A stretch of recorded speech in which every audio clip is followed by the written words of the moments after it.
Going live, and I'm live. Okay. Couple of reminders. Like I said, I do planning on giving you an assessment of types early next week. I'm thinking of giving it after or when I leave here on Monday. So we would have class on Monday. I'd be able to review what I need to review with you. And then I would assign that assessment on Google Classroom at the end of the day Monday. Have it due end of the day Wednesday. I think that would work out great. Yes. Anyway, beyond that, please make sure you're setting your lineups. There's a lot of pressure on me this week. There's a lot of pressure on my team this week. You know why? No. I seem to be this week. I'm going to double check. No. I'm going to double check the standings real quick. Hold on. I got to double check. I got it right here. But this week, I happen to be playing a team that is 0-10. So there happens to be a lot of pressure on my team this week. I don't know. It's like, okay, I don't know if you guys remember a few years ago, okay, we were talking about like the Ravens and stuff like that. There was a game between I think it was like the Dolphins and the Ravens, where the Dolphins were like 0-12 or some junk like that. And it was like the Dolphins it was their last chance, and they intercepted a pass and scored a touchdown on it at the very last minute of the game, and it was like their only win of the season. That was heartbreaking. Why would we give it to them? Anyway. Oh, he's already talking trash in the chat. Look at him. Look at him right there. Anyway, here's what we're going to talk about today. I got to talk a little bit about geometry. I know. I got to talk a little bit about geometry. And the reason why we're going to be talking a little bit about geometry today is because we're going to be talking about angles. Now, in order to introduce the angles and the accuracy that are going on with today's lesson, I do have a brief video.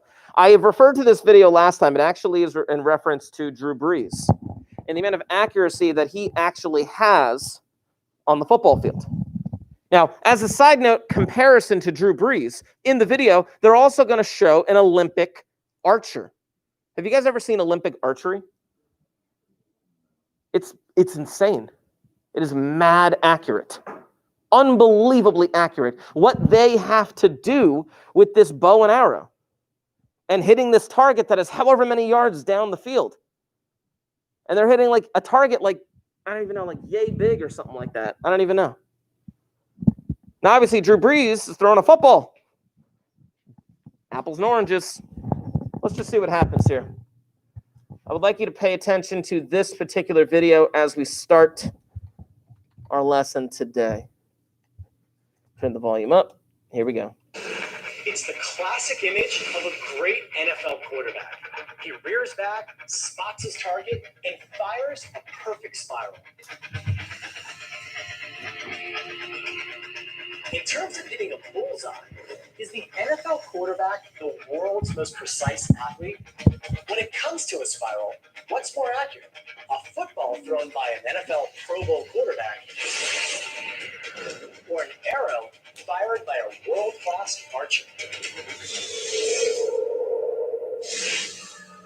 So just for the sake of argument, I don't want you to answer this out loud right now. I want you to think about how you would specifically answer it. In your own mind, what is more accurate? An NFL quarterback or an Olympic archer? Think about it. For this experiment, we packed up the Sports Science Mobile Lab and hit the field at our outdoor testing facility. And stepping up to the challenge, NFL superstar Drew Brees. Only the second quarter. I think this is maybe 10 years ago, something like that. Back in NFL history to throw for more than 5,000 yards in a season. This Pro Bowl quarterback was voted the 2008 NFL Offensive Player of the Year. And simply has one of the best arms in the game. To throw the perfect pass, it's all about the kinetic chain. It's now just a matter of that rhythm of the energy being transferred from my feet, then to my hips, all the way up to my shoulders, And as my arm's coming through, the last thing to leave the ball is that index finger. Comes out, spins perfectly. Your receiver catches it. Touchdown.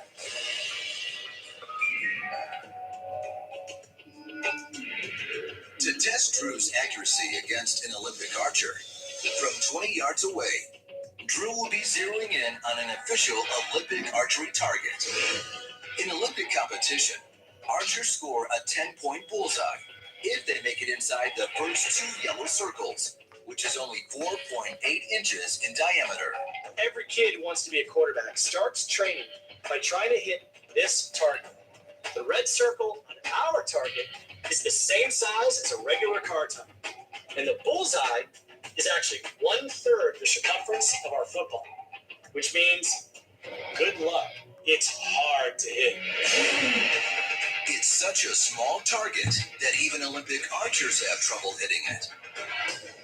In the 2008 Olympics, of all the arrows shot, the world's best archers hit the bullseye less than 50% of the time. And 50% also happens to be close to the average completion rate in the NFL. We confirmed this in the lab when quarterback Josh McCown hit only 50% of our targets. Just for the record, I know they're saying 50%, but in reality, if you know anything about the NFL, the actual average completion percentage today is between 60 and 65%. Just so you know. So hitting a bullseye, whether it be with an arrow Also, Josh McCown sucks. or by throwing an oddly shaped ball, is incredibly difficult, even for some of the most accurate athletes in the world. But can the NFL's best quarterback, Drew Brees, possibly do better than 50%? To help us analyze the flight of Drew's passes, he'll be throwing the world's most high-tech football, outfitted with custom internal accelerometers. The data from these sensors will be downloaded to a computer, which will track every aspect of the football's trajectory, including release velocity, launch angle, and spin rate. That's impressive. So, from 20 yards away, can this NFL quarterback sling it as precisely as a world-class archer? Drew, it's time to take aim.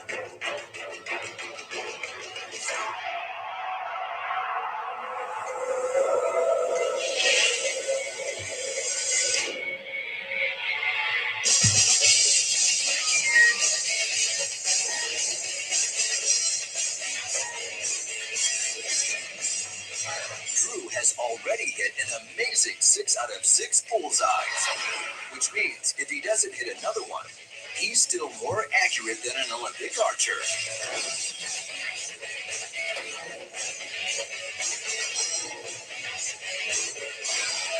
Drew's hit 9 out of 9.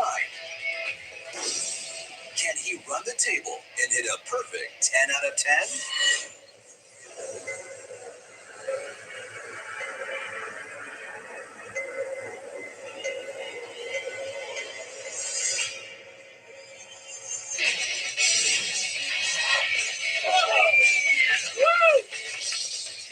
To give you an idea of just how accurate Drew was, amazingly, 4 of his 20-yard darts hit in the dead center of the bullseye.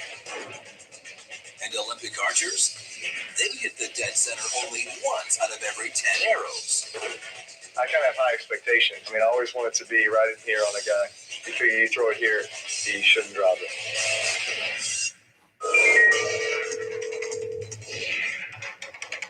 So how is Drew able to hit the bullseye with such precision? You've done it so many times, it's muscle memory. You're just thinking, get rid of it as quickly as I can to the spot that I want to throw it. The data from our groundbreaking high-tech football reveals the surprising secret of Drew's amazing accuracy. Drew's passes are fired with uncanny consistency. Each is released at 52 miles an hour with an identical 6-degree launch angle.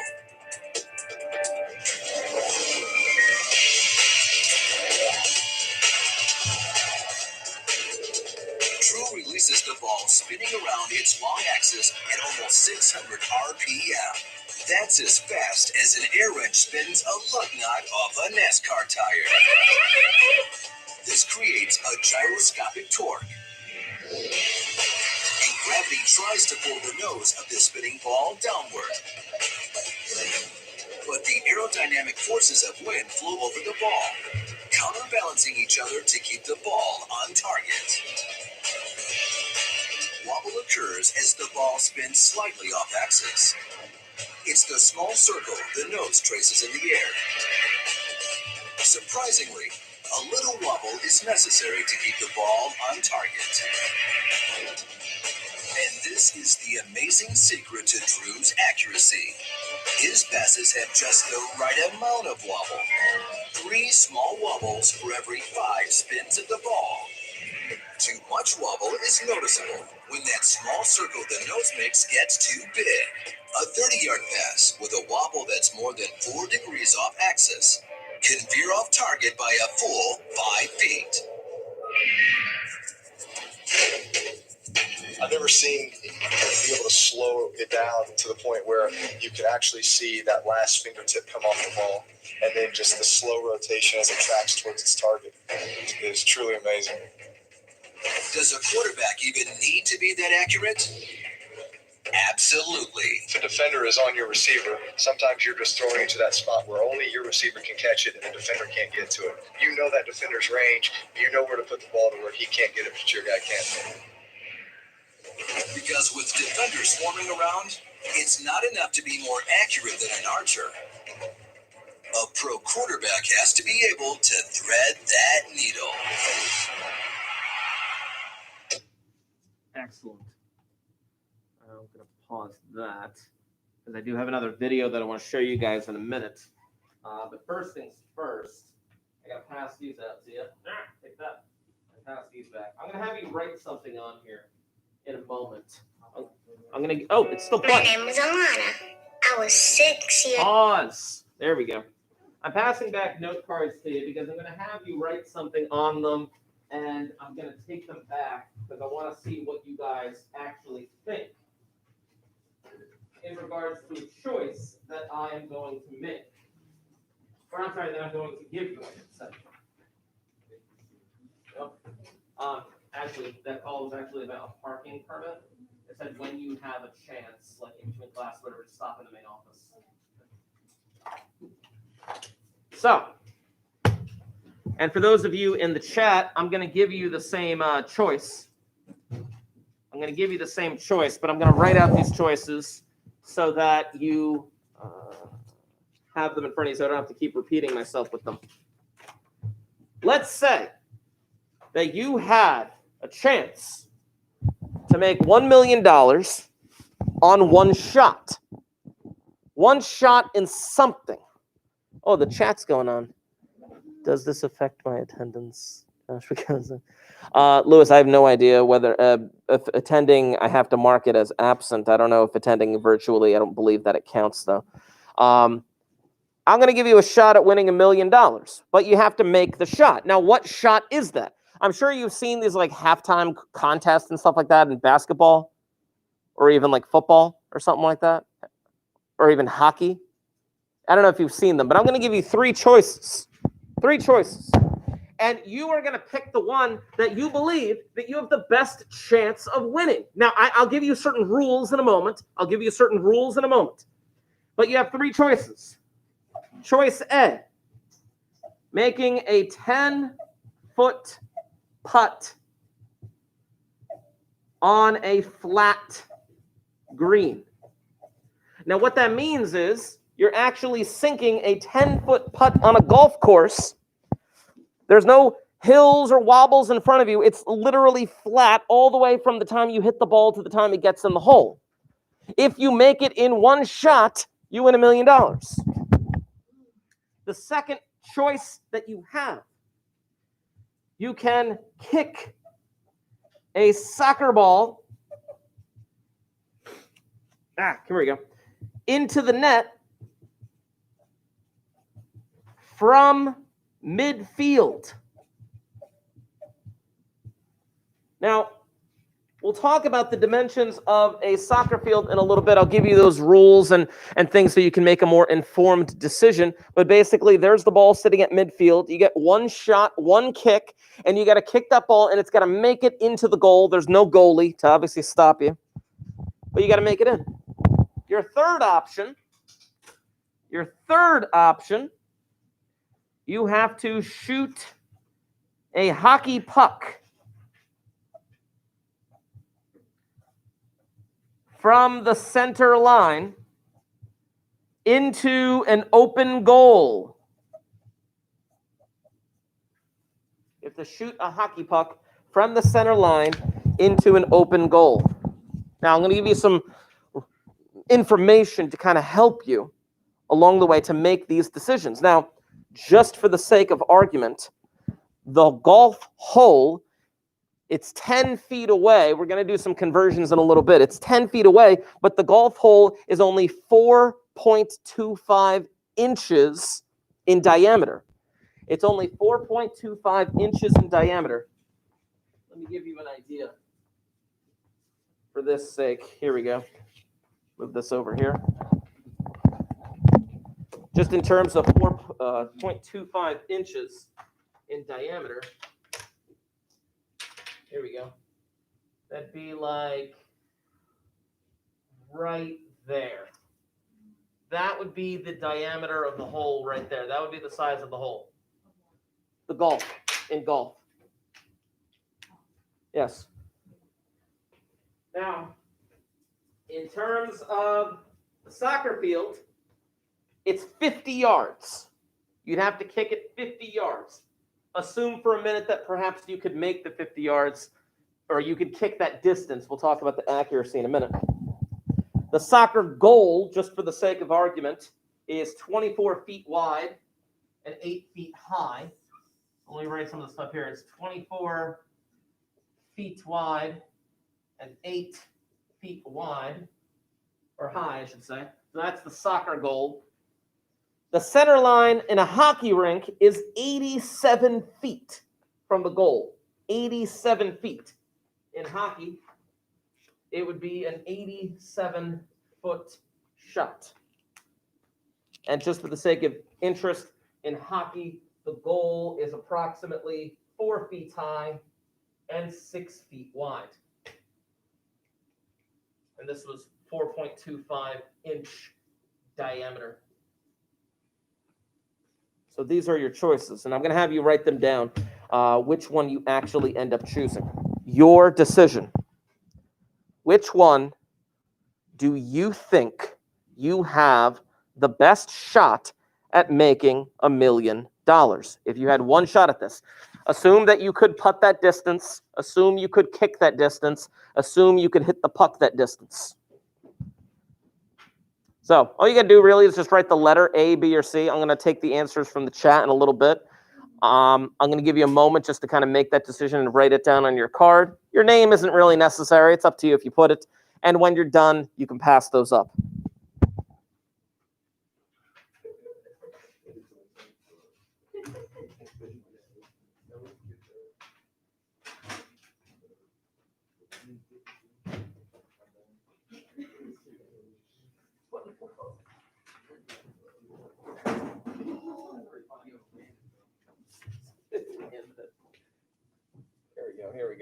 Here we go.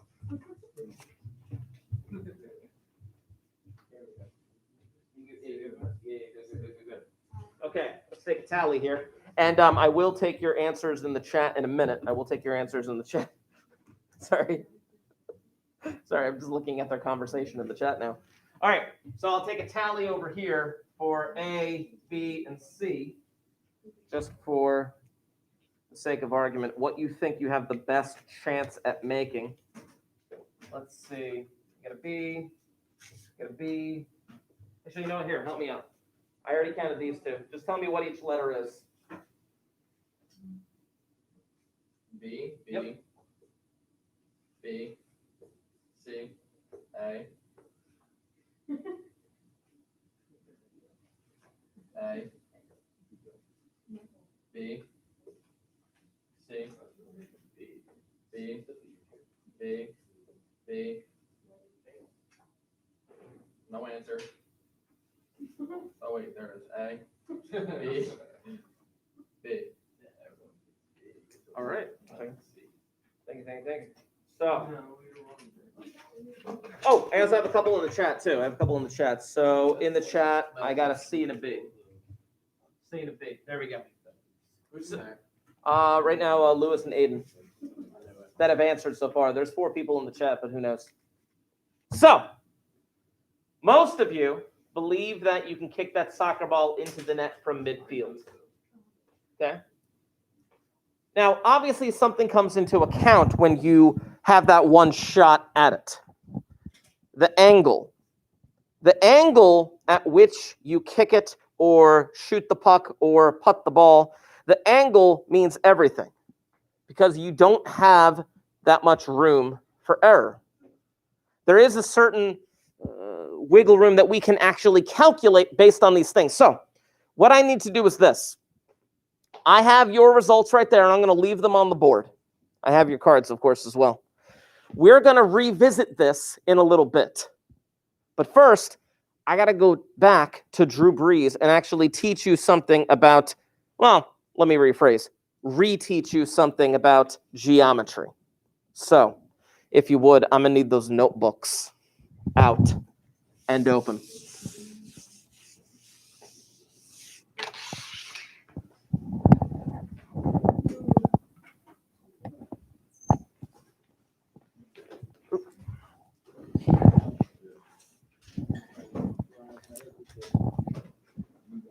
This as well.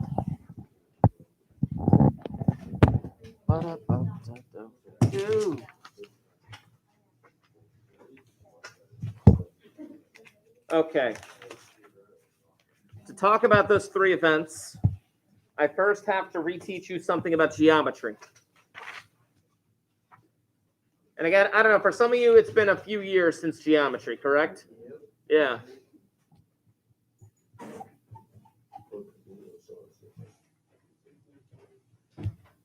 Let's talk about angles and accuracy. Angles and accuracy. So, this question is from a few years ago, but we can do it. Drew Brees is lined up at center. He has Michael Thomas to his left. Michael Thomas is approximately 10 yards to Drew Brees' left at the snap. Drew Brees would love to throw the ball for a 25-yard gain. He would love to throw the ball for a 25-yard gain. So the idea and hope is that Thomas will run the 25 yards and Drew Brees will be able to make that throw. Thus, you can see the triangle that we got going on here. Now, there is a little bit of a discrepancy because it's not just a 25-yard throw. What do quarterbacks typically do with their bodies the second that they get the ball? They drop back.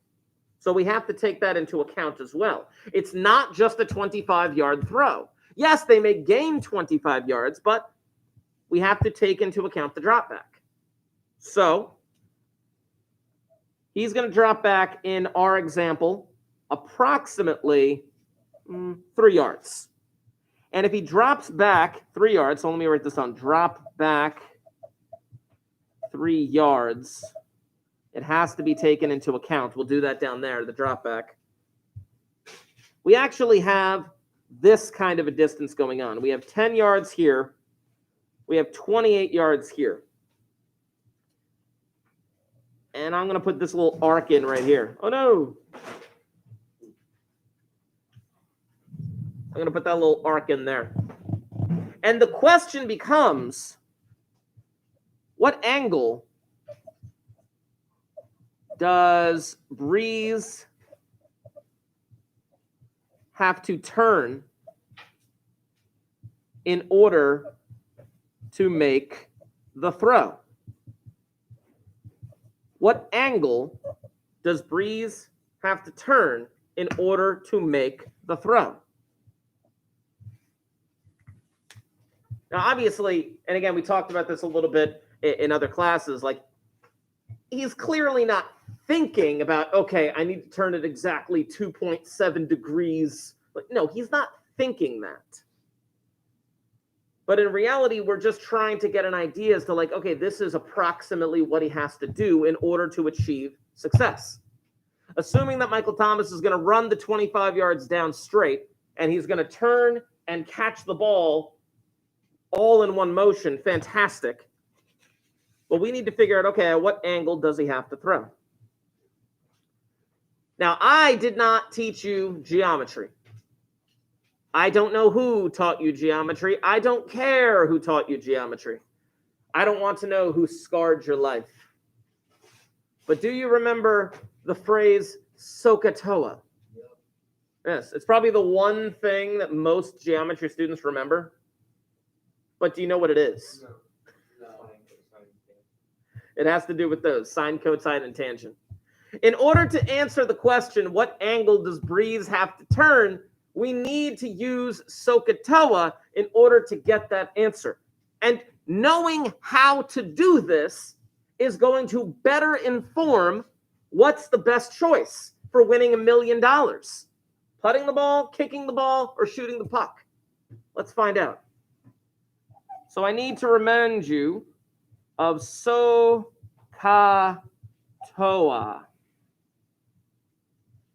And you guys have listen? Yeah. Did he have you chant it? Yeah, Bang it on the counter. Yeah. I love it when he does that. It's pretty funny. Did that practice thing. That was so good. Breakfast pizzas? From Pizarro. It was like ham, eggs, purple. It was really good. That sounds good. Was it a first period class? Yeah. Yeah, that's probably why you're able to get stuff like that. Anyway, SOHCAHTOA. Now, SOHCAHTOA, I'm going to break up like this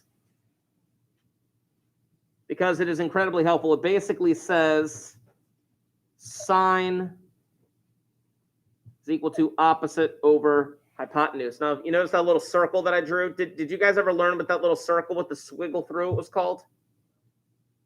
I don't know if your teacher ever taught you that. Definitely didn't? Oh, did? Gotcha. It's called theta. It's a Greek letter theta. It's like a circle with a line through it. It's a variable. That circle with a line through it, let me zoom in. You can see it right there. That circle with a line through it is a variable. It's representing the angle that answers the question. It represents the angle. Cosine of theta is equal to adjacent over hypotenuse, and tangent of theta is equal to opposite over adjacent. This is the stuff that they tried to teach you back in the day. Now, I think for almost all of the geometry was like at least maybe like 2 years ago, maybe. Something like that. Whatever. Weird. But we do need to know how to use these in order to answer the particular question. Depending on where that arc is, which in this case, that arc is the angle that we're dealing with, that is your theta. You have three sides to this triangle. You have an adjacent, you have an opposite, and you have a hypotenuse. What have you always known about the hypotenuse of a triangle compared to the other two sides?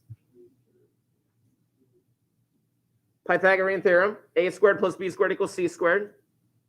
What is the length of the hypotenuse compared to everything else? It's always which particular side? The longest. It's always the longest. There's a right angle right there. The hypotenuse is always the longest side. So in our Drew Brees example, the hypotenuse would be the distance that he actually has to throw. Now, we don't need the distance.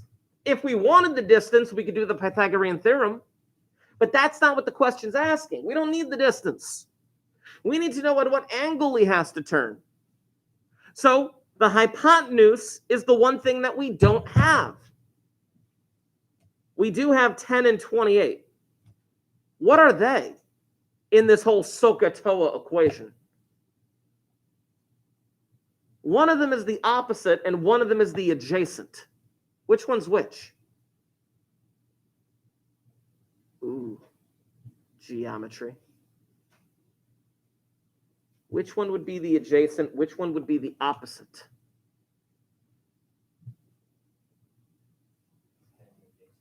Ten is definitely the adjacent. Yes. The hypotenuse obviously is the longest side, but that's not what we need. 10 is the adjacent because, well, it's adjacent to the angle that we're talking about. 28 is the opposite because 28 is literally opposite on the opposite side of the triangle looking at that angle. So if you're standing there at this angle and you're like, okay, what's the opposite side? It's the opposite side of the triangle if you're looking out that way. Which means, geometry students, which one do we need? Do we need sine? Do we need cosine? Or do we need tangent? If we have the opposite and the adjacent, well, we need tangent. You say cotangent? Oh, okay, I thought you said cotangent. You could do cotangent, but I'm not going to do cotangent. I'm going to do tangent. So here's what we got to do. In order to solve said problem, we are going to have to set up the following equation. Tangent of theta is equal to 28 over 10. Opposite over adjacent. That's what we actually have to solve. Now, you all have graphing calculators on your computers. I'll show you what you would need to do on this particular calculator. First, I want to bring you to a very familiar screen. A very, very familiar screen. This one right here. Why did your geometry teacher show you this screen? Why, you know?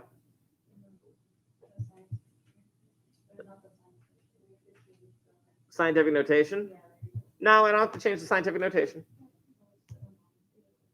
Why did your geometry teacher show you this screen?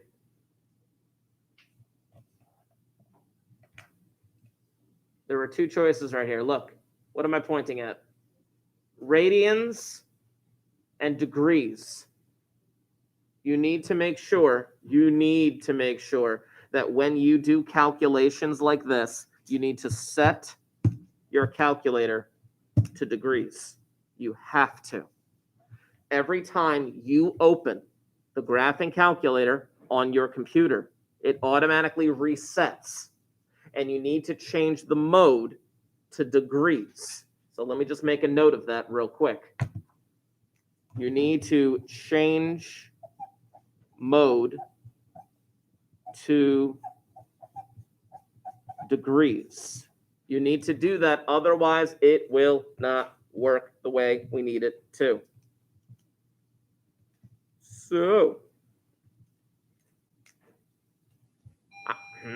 hold on. At this time, any PM Vogue seniors who have cap and gown orders, please report to the main lobby. That's only PM Vogue seniors. Okay. Now, in order to solve this thing, again, I don't know exactly what your geometry teacher taught you, but I'm going to show you something very simple like that. It's called inverse tan. Inverse tan. Some people have referred to it as arctan or whatever. I call it inverse tan. I like it a lot better. Inverse tan is a function directly on your calculator, and I'm going to show you exactly how to get that thing done. It's how you get the theta by itself. It's how you get the angle of this problem to be solved. You have to use this inverse tan function. So, let me zoom in on my calculator, and I'm going to show you these little buttons down here. Y'all have seen sine, cosine, and tangent before. You've seen it as sin, cos, and tan, and all that fun stuff. But what's written above sin, cos, and tan in yellow on my calculator? What is that? Those are the inverse functions. Those are the ones we need. Those are the inverse functions. So in this case, I'm going to do inverse tan right here. And on my calculator, it would look like this, inverse tan. Inverse tan, 28 divided by 10, spits out the angle. Now, we're not done yet, but that is the number that we need. We are not done yet, but that is definitely the number that we need. So we'll get this thing done. This spits out a theta of approximately 70.35 degrees. Let me go back to the picture real quick. The picture that I drew, drew. Thank you. The picture that I have right here is this. That theta is definitely 70.35 degrees. But let me go back to the original question. The original question that I wrote down, what angle does he have to turn? What angle does he have to turn? What direction is Drew Brees facing right here? What direction is Drew Brees facing? Think about like up, down, left, right. Let's go up, down, left, right. What direction is he facing?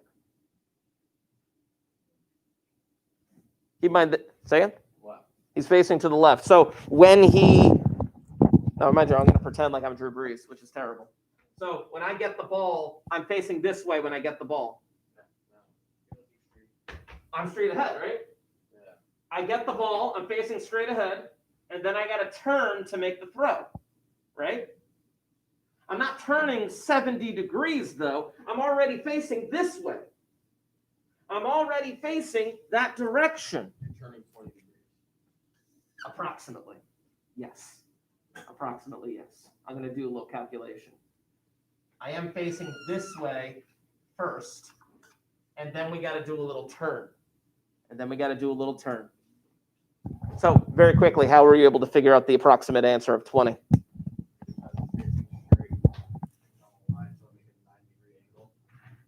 Keep going.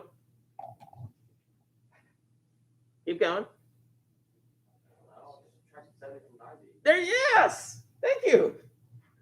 No, you have it. You understand it. I just wanted you to verbalize it. Yeah.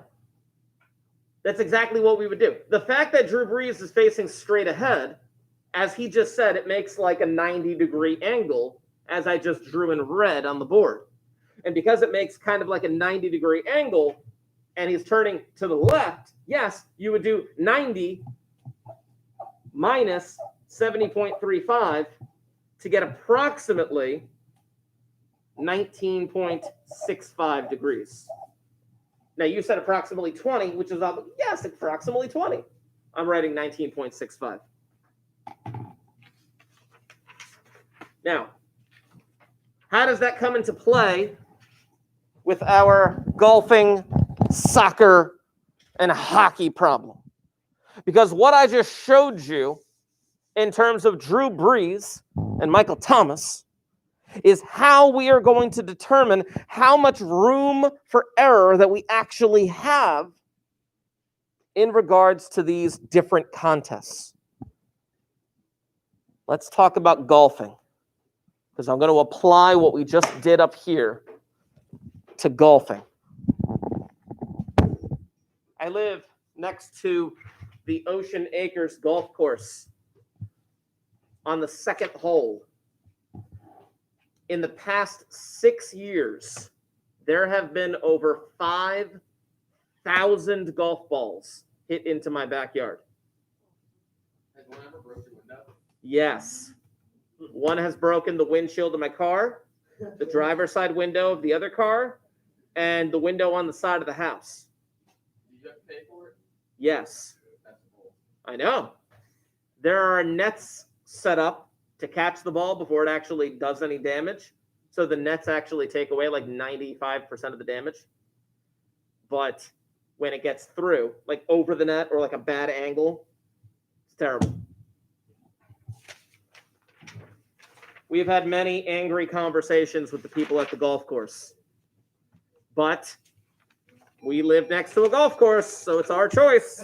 Will Linda Davenport please call the main office? And at this time, any seniors who are early dismissal who still have cap and gown orders may come down to the main lobby. That is only early dismissal. Huh? For the cap and gown? There he is. So.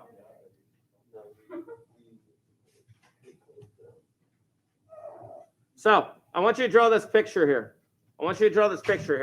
Now, I'm creating things a little bit larger.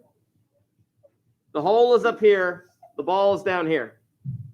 Now, the idea is that you are trying to hit the ball into the hole. Now, your best course of action clearly is to hit that ball straight ahead. But that doesn't always happen. Clearly, you are not always going to hit it dead center, perfectly struck, or whatever you call it in golf. I don't know. I don't play golf. I just make fun of golfers. And you've seen it before, where golfers don't have to be perfect. They could hit what they call the lip of the cup, and that thing could potentially go in the hole. Now, I know Tiger Woods isn't as good as he once was, but like probably about 15 years ago, Tiger Woods had one of the greatest golf shots I've ever seen in my life. Does anyone know what I'm talking about? At the Masters? What am I talking about?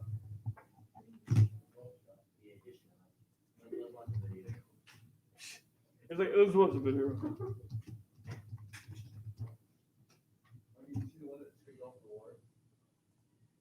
This is the ball of Tiger Woods. Lanny, what about this? Vern, this is extremely difficult. This is one of the toughest pitches on the entire place here. He's got to put this well that you can see him looking up the slope. He's almost got to put it up to where you saw Trevor Immelman's ball come from to get it close. Well, I'm reminded of Davis Love here 4 or 5 years ago when he pitched in.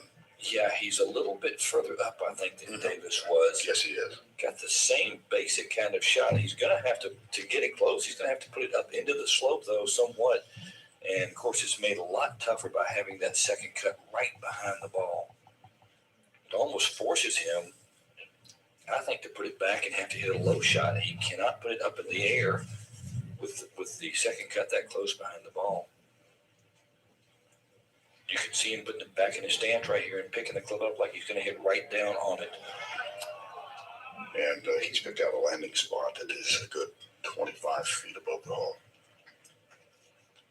There's a good chance he doesn't get this inside the marker of the ball. You'll see.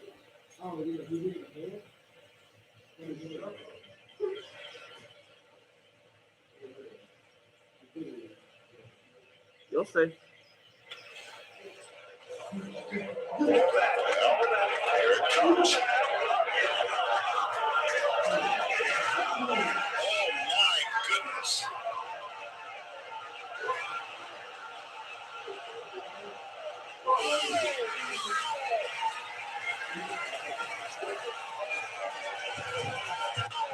Now, Nike made millions off of this because the ball paused right on the logo. Right there. Unbelievable. Anyway, back to this. You guys were like, how old were you 15 years ago? Like 3? Yeah. You guys didn't grow up with like prime Tiger Woods. You grew up with like the philandering, cheating on his wife, being bad at golf Tiger Woods. Yeah. Anyway, back to this. So, the picture that I'm aiming for is this right here. The idea of the golf hole could be turned into this type of triangle with a right angle right at the top. So I'm actually going to bring this image over here so that we can see it a little bit better. The idea of theta being right there, the right angle being right there. Now, mind you, The golf hole itself is 4.25 inches in diameter. This is actually the radius. So this is actually 2.125 inches. Do you remember the distance you had to hit for the golf shot? 10 feet. This is 10 feet. We're going to have to do a conversion in a moment. Because we need it to be in the same units. But it's the same exact type of problem. You can figure out the angle that you have, how much wiggle room you actually have to make this shot. Really messed up. Let's talk about it. I'm going to have to do a calculation. Now, obviously, you're hitting this ball straight ahead. So a 0-degree angle would be perfect. If you hit a 0-degree angle shot, you'd make it. Good for you. But you need to figure out how much wiggle room do you have? How much room for error do you have? So I'm going to have to do a little conversion here. How many inches in a foot? 12 inches in a foot. So I'm going to have to multiply this by 12 inches, by this fraction, basically. I'm going to have to multiply it by this fraction. Yep. This one? Yeah, because the dividers. Let's zoom in a little. I'm going to have to do this little conversion right here. Unless you wanted to convert the foot, but I'm just going to do this. 2.125 divided by 12. Oh, yeah. That's a terrible decimal. I don't want to do that decimal. Let's convert the other one. Yeah. This would be approximately 0.17708 feet. Ugh, that's disgusting. Let's convert the other one. 10 feet, 1 foot is 12 inches. This will be much easier to convert. 120 inches.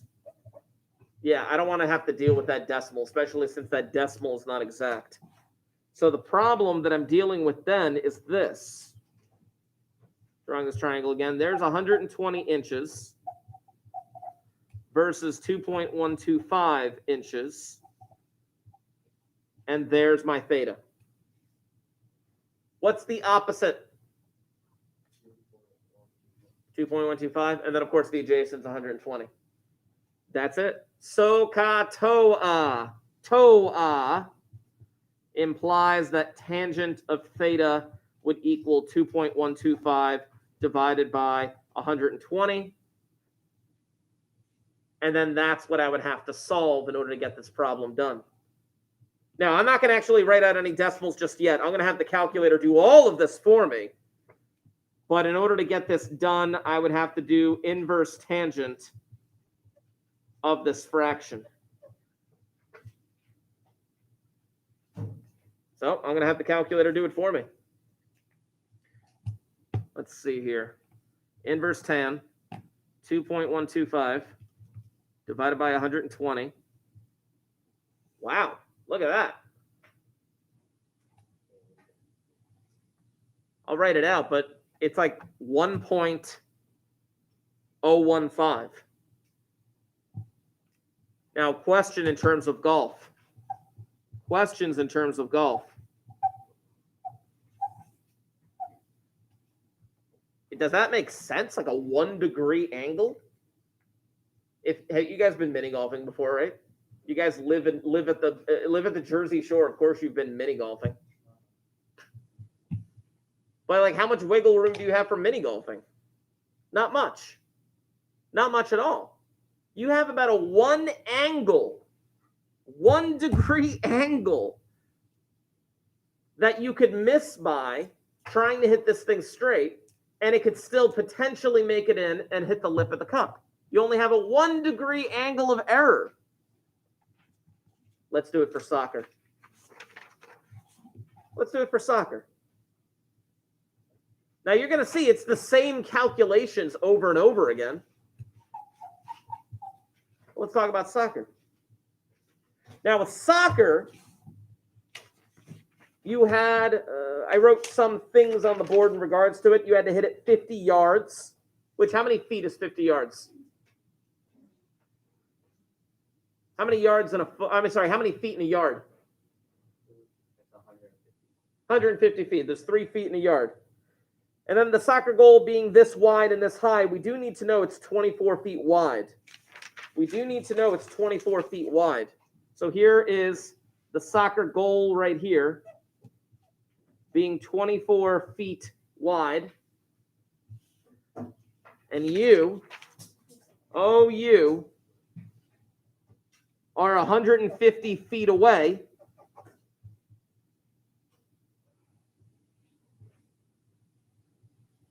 You got to make that shot.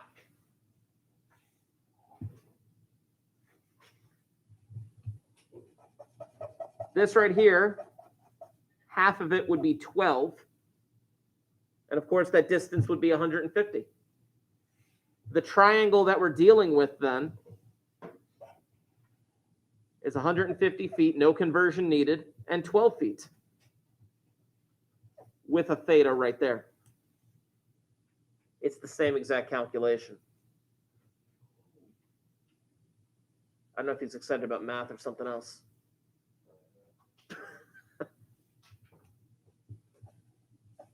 Tangent of theta is equal to what fraction for this particular problem? What numbers do I set up in that fraction? Cricket, cricket. What's my opposite? 12. What's my adjacent? 150. 12 over 150. It's going to be the same exact calculation. Knowing SOHCAHTOA is going to be able to answer these particular questions. Now, the thing is, most of you pick soccer over golf. Let's see if you were right. Do you have more wiggle room? Do you have more of an angle of error in soccer than you do in golf? Is soccer more forgiving than golf? I don't know. Let's find out.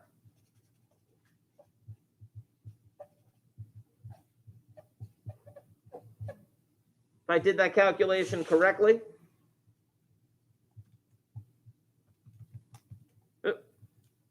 there we go. It is. You have about 4.57 degrees of wiggle room in soccer. Now, I'm not going to do the hockey right now. We'll have to finish up the hockey next time. I'm going to take a note of your results on the board in a minute. But it seems like you guys actually have picked the good sport to go with. I don't know. Have you ever seen those guys try to make like half-court shots, but then they have them do like what, a layup, a free throw, a three-pointer, then a half-quarter? Yeah, those are pretty sick. I don't know. Anyway, we'll pick up with this next time. Aha! We'll pick up with this next time. All right. Hold on. I'm waiting. As I said at the beginning of class, pay attention to Google Classroom because I am going to be assigning you things and there will be an assessment next week. I am most likely going to assign it by the end of the day on Monday. Pay close attention. I'm going to sign off. It's about a minute or two to the bell. There we go. Oh, the chat has been very active. Me and Lewis had a I missed like conversation. the last Yeah. 10 minutes.